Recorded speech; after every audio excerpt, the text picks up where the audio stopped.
MA प्रथम वर्ष के प्रथम सेमेस्टर के विद्यार्थियों,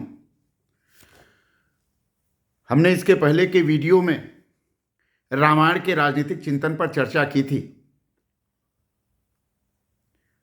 और आज मैं रामायण के राजनीतिक चिंतन की बात को आगे बढ़ाऊंगा। मैंने आपसे पिछले वीडियो में कहा था कि रामायण ने राम राज्य का आदर्श स्थापित किया। रामायण का प्रमुख उद्देश्य राम राज्य जैसे आदर्श राज्य को स्थापित करना था और भारत में जो आदर्श राज्य का कंसेप्ट माना जाता है वह भारत में आदर्श राज्य का कंसेप्ट राम राज्य ही है। जैसे प्लेटो ने आदर्श राज्य की बात की, अरस्तु ने आदर्श राज्य की बात की, हॉब्स ने आदर्श राज्य की बात की, जो पश्चिम के तमाम विचारकों ने आदर्श राज्य की बात की है, उसके गुण बताए हैं, उसकी विशेषताएं बताई हैं। उसी तरह से भारत का भी अपना आदर्श राज्य है और भारत का आदर्श राज्य प्लेटो और अरस्तु की तुलना में अगर आप तुलनात्मक अध्ययन करें तो ज्यादा व्यापक है। भारत का आदर्श राज्य क्या है? राम राज्य। राम राज्य का प्रतिपादन कहां हुआ? रामायण में। लेकिन रामायण में जिस राम राज्य का प्रतिपादन हुआ वो कोई नया आदर्श राज्य नहीं है।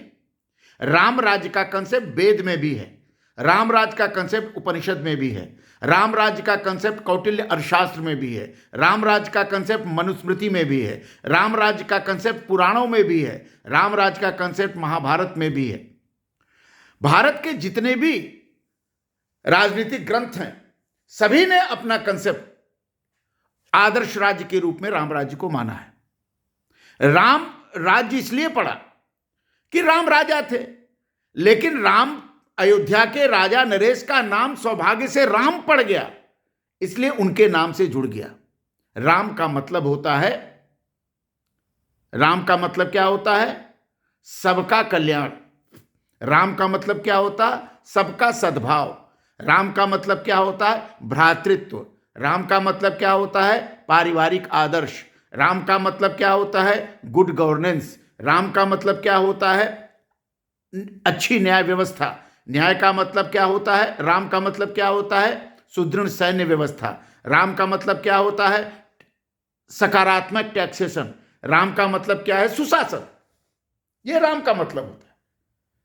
तो इस तरह के सारे भाव वेदों ने भी दिए, मनुस्मृति में भी दी, कौटिल्य ने भी दिए, पुराणों ने भी दी और रामायण ने भी राम राज्य की व्यावहारिक व्याख्या प्रस्तुत की। साफ साफ बात है कि राम राज्य बैठे त्रैलोका हर्षित भय गए सब शोका। जैसे ही राम जो त्रैलोक के राजा हैं राज पर बैठे, सभी जनता प्रसन्न हो गई, सारा शोक खत्म हो गया। शोक खत्म हो गया। महत्वपूर्ण बात क्या है? प्रजा का सारा शोक खत्म हो गया। शोक एक छोटा संदर्भ नहीं है, शोक का अर्थ व्यापक है। शोक में शिक्षाहीनता का शोक है, गरीबी का शोक है, निर्धनता का शोक है, विपत्ति का शोक है, प्राकृतिक आपदा का शोक है, लूट का, भ्रष्टाचार का शोक है, यातना का शोक है, शोषण का शोक है, समरसता न होने का शोक है। ये सारे के सारे शोक हैं। तुलसी ने शोक के माध्यम से, शोक शब्द के माध्यम से तुलसी ने क्या किया? गुड गवर्नेंस को प्रतिपादित किया और यह गुड गवर्नेंस आधुनिक गुड गवर्नेंस की व्याख्या के समान है। राम राज्य का मतलब गुड गवर्नेंस। राम राज्य का मतलब मिनिमम शासन, मैक्सिमम गवर्नेंस। मिनिमम और मैक्सिमम गवर्नेंस महत्वपूर्ण है, संचालन महत्वपूर्ण है। राम राज्य तुलसी लिखते हैं कि सबका बैर विग्रह मिट गया, विषमता में विषमता। राम राज्य का जो आदर्श राज्य का प्रमुख लक्षण है वह है विषमता से मुक्ति, दरिद्रता से मुक्ति, संकीर्णता से मुक्ति। यह राम राज्य का प्रमुख आदर्श है। विषमता है ही नहीं है, तब आरक्षण का सवाल कहां से उठता है? सभी बराबर हैं, सभी समान हैं, सभी स्वतंत्र हैं। वैदेही के सीता के शरीर में एक मंगलसूत्र मात्र है। सीता कौन है? अयोध्या की महारानी है, लेकिन वो सामान्य साड़ी पहनती हैं, सामान्य वस्त्राभूषण पहनती हैं और पति के सौभाग्य के रूप में एक मंगलसूत्र पहनती हैं। एक मंगलसूत्र सोने चांदी से महिषी सोने चांदी से लदी नहीं रहती। और सीता की भूमिका राम राज्य में नारी सशक्तिकरण के रूप में अद्भुत है। वो राजमहिषी हैं, राजा के हर निर्णय में भागीदार है, शासन के हर निर्णय में सीता भागीदार हैं। सीता के भागीदार का मतलब हुआ कि राम राज्य में नारी समाज का शासन में सीधा सीधा हस्तक्षेप है, सीधा सीधा प्रतिभाग है। राजा राम जो है अपने आचरण के माध्यम से जनता को प्रतिपादित करते हैं। राम का आचरण ऐसा है जिनके आचरण से जनता प्रशिक्षित होती है, प्रशिक्षित होती है। हम आधुनिक समय में प्रधानमंत्री का चरित्र पढ़ाते हैं इंडियन गवर्नमेंट एंड पॉलिटिक्स में। उसमें एक मुहावरा आता है कि प्रधानमंत्री देश का प्रमुख शिक्षक है। सही भी है, वो शिक्षा देता भी है, शिक्षित भी करता है। जैसा आचरण प्रधानमंत्री करता है आधुनिक लोकतंत्र में, उसका प्रभाव जनता पर पड़ता है। उसी तरह से राम राज्य में जैसा आचरण राजा करता है, उसका प्रभाव, उसी तरह के आचरण का प्रभाव जनता पर पड़ता है। संग्रह का भाव नहीं है राम राज्य में। संग्रह करने, लोलुपता नहीं है कि हमको करोड़ रुपया हमारे पास संग्रहित रहे, हमारा बैंक बैलेंस हो, हमारे पास रुपया हम देखते रहें, यह भाव नहीं है। जो है उसको समानता के आधार पर बांटना है। इसी को कौटिल्य क्या कहता है? अलब्ध लाभार्थी लब्ध परिरक्षणी रक्षित विवर्धनी वृद्धेषु तीर्थेषु प्रतिपादनी। जो प्राप्त न हुआ उसे प्राप्त करना, जो प्राप्त हो गया उसका रक्षण करना, रक्षित करना, जो रक्षित हो गया हो उसको वृद्ध करना, बढ़ाना, और जो वृद्ध हो गया हो, बढ़ गया हो, उसको समानता के आधार पर जनता में बांट देना। यही राम राज्य भी कहता है। राम राज्य का एक जो महत्वपूर्ण बात है कि वह संताप मिटा देता है। राम राज्य में जनता को कोई संताप नहीं होता। कोरोना से उसकी मौत नहीं होती, प्लेग से उसकी मौत नहीं होती, डेंगू से उसकी मौत नहीं होती, क्योंकि सभी कुछ शुद्ध है, मिलावट नहीं है। जब पर्यावरण शुद्ध है तो रोग काहे का?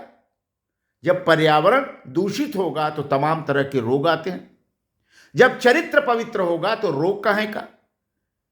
राम राज्य में व्यक्ति का जीवन दीर्घजीवी होता है, लंबा जीता है। आधुनिक समय में हमारी कुकृत्यों के कारण से हम जल्दी मर जाते हैं। राम राज्य में शराबी कबाबी जैसे लोगों का कोई अस्तित्व नहीं है। सभी शुद्ध हैं, सभी पवित्र हैं। राम राज्य ने राष्ट्र नामक कंसेप्ट को प्रतिपादित किया। राम का राज्य राष्ट्र है। राम का राज्य सांस्कृतिक रूप से अवतीर्ण है। राम का राष्ट्र सांस्कृतिक अवधारणा है और वह जैविक अवधारणा है, जीवंतमान है। राम का राष्ट्र मरा हुआ नहीं है, सिर्फ भौतिक नहीं है। राष्ट्र जीवंतमान है, इसलिए कि राष्ट्र में रहने वाले नागरिक भी जीवंतमान हैं और जीवंतमान नागरिक ही राष्ट्र का निर्माण करते हैं। यह राम राज्य का कंसेप्ट है। गौएं पर्याप्त दूध वाली होती हैं, गोहत्या नहीं होती, दूध वाली गाय, सभी को दूध मिलता है। बैल जो होते हैं वो बड़े बड़े भार ढाने वाले, मजबूत इतने होते हैं कि बड़े बड़े भार सह लेते हैं, उसको कर लेते हैं। घोड़े इतने तीव्रगामी होती है, मतलब संचालन घोड़े मतलब यातायात का संचालन तीव्र गति से होता है। जैसे आज हाईवेज पर तीव्र गति से गाड़ी चलती है कि नहीं चलती? इसका मतलब यह भी है कि सड़कें इतनी अच्छी थी कि वाहन तीव्र गति से चलते थे। तो मतलब आधुनिक विकास के का कंसेप्ट का संकेत, आधुनिक विकास के कंसेप्ट का संकेत रामायण देता है। राष्ट्र में सभी शिक्षित हैं, अशिक्षित नहीं है कोई।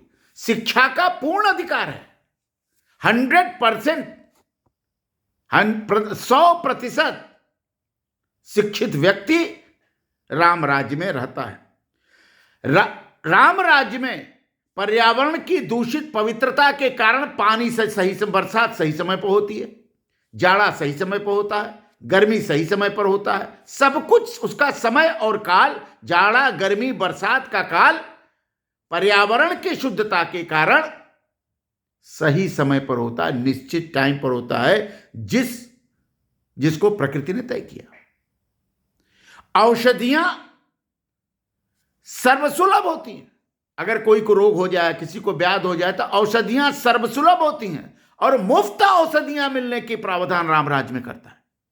तुलसी कहते हैं कि औषधियों को, सभी को औषधि प्राप्त करने का अधिकार है। सभी को, चाहे कोई हो, गरीब हो, अमीर हो, मध्यम हो, जो भी हो, सभी को औषधि प्राप्त कर स्वस्थ रहने का अधिकार है। राम राज्य में को तुलसी कहते हैं, रामायण कहता है कि यह सतयुग का राज्य था, सत्ययुग का युग था। यहां सब कुछ सत्य पर आधारित था।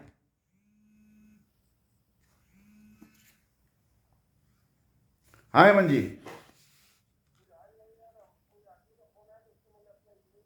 हाँ तो भेज देंगे, अभी चिट्ठी भेज देंगे, अभी भेज देंगे।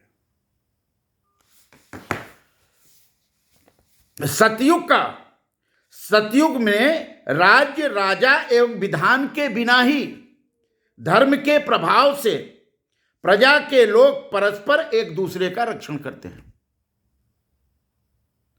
राजा ही रक्षण नहीं करता, राम राज्य में प्रजा भी एक दूसरे का रक्षण करता है, एक दूसरे को रक्षण, एक दूसरे का शोषण नहीं करता, एक दूसरे के लिए ईर्ष्या में नहीं मरता, किसी की वृद्धि और सम्मान से जल भून के मरता नहीं है। राम राज्य में हर व्यक्ति दूसरे व्यक्ति का रक्षण करता है, उसके कल्याण की कामना करता है, उसके रूप की कामना करता है, उसके सर्वोत्कृष्ट उत्थान की कामना करता है। सब एक दूसरे के रक्षक हैं, भक्षक कोई नहीं है। सब एक दूसरे के रक्षक हैं, सब एक दूसरे के पोषक हैं, सब एक दूसरे के हित चिंतक हैं। कोई किसी का शोषक नहीं, कोई किसी का भक्षक नहीं। राम राज्य में कानून का शासन था, राम राज्य में कानून का शासन था। विधि ही सर्वोत्कृष्ट थी, विधि ही सर्वोच्च थी, यह रामायण कहता है। राजा नहीं सर्वोच्च था, कानून सर्वोच्च था। राम राज्य में कानून सर्वोच्च था, मतलब रूल ऑफ लॉ का कंसेप्ट रामायण में दिखाई पड़ता है। राम का जो मंत्रिमंडल है वह कैबिनेट सिस्टम ऑफ गवर्नमेंट है, क्योंकि सारा का सारा अधिकार मंत्रिमंडल में नहीं थे। मंत्रिमंडल एक ऐसा मंत्रिमंडल है जो राज्य के निर्णय करने के लिए अधिकृत है। अकेले राजा कोई निर्णय नहीं कर सकता। राम राज्य में मिथ्या प्रचार, पाखंड प्रचार, जैसे आजकल किसान आंदोलन चल रहा है तो दुनिया भर की अफवाहें उड़ रही है। व्हाट्सएप यूनिवर्सिटी है, उसमें अफवाहों का बाजार गर्म है। टीवी चैनल है, अनेक अफवाहें उड़ती रहती हैं। राजनीतिक दल अपने स्वार्थ में अफवाहें उड़ाते रहते हैं। यह अफवाह क्या है? यह अफवाह मिथ्याचरण है, झूठ बोलना है। राम राज्य कहता है कि हमारे राज्य में कोई मिथ्याचरण नहीं है, सब कुछ पारदर्शी है। इतना बड़ा आदर्श राज्य कहां आपको मिलेगा? कुछ भी छुपा नहीं है, सब कुछ पारदर्शी है। पारदर्शी अस्तित्व का आधार ही राम राज्य है। राम राज्य में अंतरराष्ट्रीय राजनीति का प्रतिपादन किया। अंतरराष्ट्रीय राजनीति में राम राज्य कहता हम युद्ध नहीं चाहते, लेकिन युद्ध से भागते भी नहीं है। अगर कोई हमारे राष्ट्र पर आक्रमण करेगा, अगर कोई हमारे राष्ट्र के आंतरिक स्थिति में हस्तक्षेप करेगा, तो हम हाथ पर हाथ धर के नहीं बैठेंगे, हम उसका मुकाबला करेंगे। लेकिन जहां तक हो सकेगा हम पड़ोसी राष्ट्रों से युद्ध के आधार पर नहीं, सह अस्तित्व के आधार पर, बातचीत के आधार पर, संधि के आधार पर, एक दूसरे के सम्मान के आधार पर हम अंतर्राष्ट्रीय राजनीति का निर्धारण करेंगे। यह राम राज्य का रूप है। राम राज्य में किसी भी अभिष्ट चीज का अभाव नहीं है, सब कुछ सुलभ है। जमाखोरी नहीं है, मुनाफाखोरी नहीं है। जनता को हर एक चीज सुलभ है, जैसे चाहे खरीदे, जैसे चाहे रहें। इसलिए राम राज्य के कुछ विशेषताएं हैं। नंबर 1, राजा का व्रत ही राम राज्य है। दूसरा, पिता की आज्ञा राम राज्य में महत्वपूर्ण है। तीसरा, कुशल क्षेम रक्षा राजा का दायित्व है। चौथा, सृष्टि से जीव जंतु और मानव में संतुलन है। पांचवा, विनय राजा का मूल है। छठा, राजा जनता का स्वामी नहीं सेवक है। राजा जनता का स्वामी नहीं है, सेवक है। जैसे प्रधान सेवक वगैरह का कंसेप्ट भारत में दिखाई पड़ता है, उसका नेतार्थ यही है। राजा जनता का स्वामी नहीं है, उसका सेवक है। राजा की शक्ति जनता से आती है। राजा स्वयं शक्तिशाली नहीं है, जनता उसको शक्ति प्रदान करती है। और राम राज्य का यही लोकतांत्रिक आधार है। यह सेलिटोर इस बात को प्रतिपादित करता है। सेलिटोर ने ये 8 मंत्र राम राज्य के बताए, और यह आधार राम राज्य को आदर्श राज्य में प्रतिपादित करता है। राम राज्य में जो सभ्य समाज है वह सुदृढ़ है। सभ्य समाज को सुदृढ़ करना, सभ्य समाज की आज्ञा का पालन करना, सभ्य समाज की योजनाओं को लागू करना राम राज्य का प्रमुख उद्देश्य है। इसलिए राम राज्य का विकल्प क्या होगा? रावण राज्य। रावण राज्य मतलब अराजक राज्य। अराजक राज्य का मतलब मात्स्य न्याय वाला राज्य, जिसको हाप्स कहता है, जिसको लॉक कहता है। तो राम राज्य के विकल्प में रावण राज्य है। अब आपको तय करना पड़ेगा कि आप राम राज्य चाहते हैं कि आप रावण राज्य चाहते हैं। यह रावण राज्य के विकल्प में भी बात की। अनवीक्षिकी, त्रयी, वार्ता और दंडनीति, ये 4 आधार हैं जिनका परिपालन राम राज्य में होता है। राम राज्य में मित्रता सबसे बड़ा शब्द है। मित्रता किससे? जनता से मित्रता, अंतर्राष्ट्रीय राजनीति पे मित्रता, पारिवारिक मित्रता, सामाजिक मित्रता, आर्थिक मित्रता, सांस्कृतिक मित्रता, राजनीतिक मित्रता, ये सारी मित्रता के भाव हैं। सब मित्र हैं, प्रकृति हमारी मित्र है। हम मित्र का गला नहीं काट सकते। प्रकृति अगर हमारा मित्र है तो हम उसका गला नहीं काट सकते। प्रकृति के साथ मित्रवत रहना, समाज के साथ मित्रवत रहना, और जब मित्र भाव आ गया तो विषमता खत्म हो गई। मित्र भाव के आते ही विषमता का सत्यानाश हो जाता है। इसलिए राम राज्य ने मित्रता के भाव को आगे बढ़ाते हुए मित्रता के माध्यम से विषमता को नष्ट करने का उपाय बताया। इसलिए राम राज्य कहता है, जासु राज प्रिय प्रजा दुखारी, श्रोनिप अवसि नरक अधिकारी। जिसके राज्य में प्रजा दुखी है वह राजा नष्ट होने का अधिकारी है। उसके खिलाफ आंदोलन, क्रांति, जो चाहे सो करिए। यह नियंत्रण है। राम राज्य में राजा पर नियंत्रण है। इस प्रकार राम राज्य की स्थिति क्या है? संक्षेप में अगर राम राज्य को, रामायण के राज्य को, रामायण के राजनीति चिंतन को एक लाइन में कहें तो उसका अर्थ है कि राजा पर नैतिक व्यवहारिक नियंत्रण स्थापित करता हुआ व्यक्ति और समाज राम राज्य को आगे बढ़ाता है। और राम राज्य सर्वांगीण राज्य है, व्यापक राज्य है, विराट राज्य है, और ऐसा आदर्श राज्य भारत का आदर्श राज्य है। और इसीलिए गांधी ने राम राज्य को स्वीकार किया। राम राज्य कोई धार्मिक राज्य नहीं है, राम राज्य कोई इस्लामिक राष्ट्र नहीं है, राम राज्य कोई मजहबी राष्ट्र नहीं है, राम राज्य कोई कर्मकांडिक राज्य नहीं है। राम राज्य एक आदर्श राज्य है, जिस राज्य की अपनी विशेषताएं हैं, जो राज्य सर्वतोमुखी जन कल्याण का एक पर्याय है, और इसकी व्याख्या रामायण करता है। इस प्रकार हमने रामायण को के राजनीतिक चिंतन को संक्षेप में आपके सामने रखा। महाभारत को मैंने खत्म किया, भीष्म को मैंने खत्म किया, रामायण को खत्म किया। इसके बाद हमारा जो सिलेबस के पार्ट है उसमें बौद्ध और जैन राजनीतिक परंपरा है। बौद्ध और जैन राजनीतिक परंपरा को भी आपके सामने रखने का प्रयास करूंगा।